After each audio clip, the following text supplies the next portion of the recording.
वंदे मातरम, जय श्री राम। सभी विद्यार्थियों का हमारे चैनल में एक बार फिर से स्वागत है।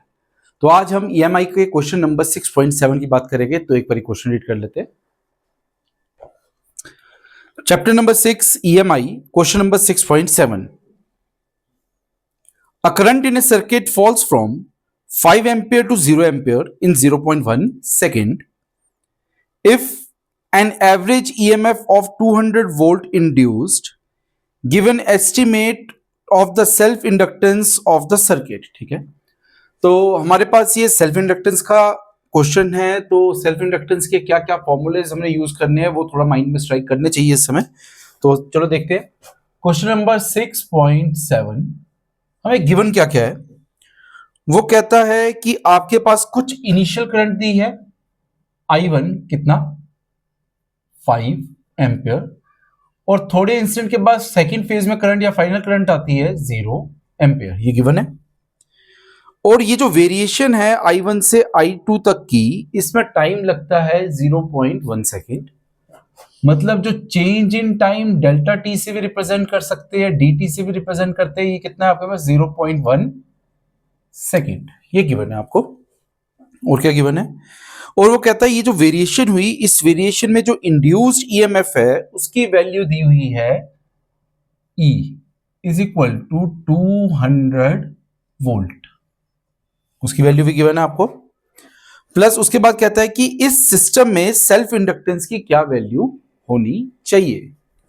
मतलब L के बारे में पूछ रहा है कि L की कितनी वैल्यू होनी चाहिए। वैसे ऑफिशियली इसमें डायग्राम तो नहीं बनती है, बट फिर भी हम अपने लिए एक डायग्राम बना लेते हैं। आपके पास कोई एक इंडक्टिव कॉइल है, ठीक है, बिल्कुल। अब इसमें से 0.1 सेकेंड के लिए dt, 0.1 सेकेंड के लिए जो करंट है उसमें वेरिएशन कितनी होती है 5 एम्पियर से 0 एम्पियर। कितने टाइम पे 0.1 सेकेंड के लिए। और जब ये वेरिएशन होती है, जो इंड्यूस ईएमएफ यहां पे डेवलप होता है वो कितना आपके पास 200 वोल्ट, ये गिवन है आप, ठीक है। और इसमें जो इस कॉइल की जो सेल्फ इंडक्टेंस है L, वो कितनी होगी वो पूछी हुई है। डायग्राम का कुछ बनता नहीं है, बट एक माइंड में आपके पास बैकग्राउंड स्टोरी क्या है, पिक्चर क्या है, वो आपको क्लियर होनी चाहिए। तो अगर मैं सेल्फ इंडक्टेंस की बात करूं और सेल्फ इंडक्टेंस को इंड्यूस्ड ईएमएफ के साथ अगर मैं जोड़ता हूं, तो एक ही एक्सप्रेशन मेरे माइंड में आता है, वो आता है E is equal to -LdI/dt, ठीक है। तो यहां पे मैग्नीट्यूड की टर्म से बात हो रही है, तो ये जो नेगेटिव साइन है डायरेक्शन का, हम इसको कंसीडर नहीं करेंगे। तो मॉड ऑफ E की अगर मैं बात करूं यहां पे, तो कितना बनेगा LdI/dt। तो जो चेंज इन करंट है उसको इनिशियल माइनस फाइनल ले लो या फाइनल माइनस इनिशियल ले लो, कोई भी फर्क पड़ने वाला नहीं है। कंडीशन तब कंसीडर की जाती है जब डायरेक्शन की टर्म्स में भी चीजों के बारे में पूछा जाए, ठीक है।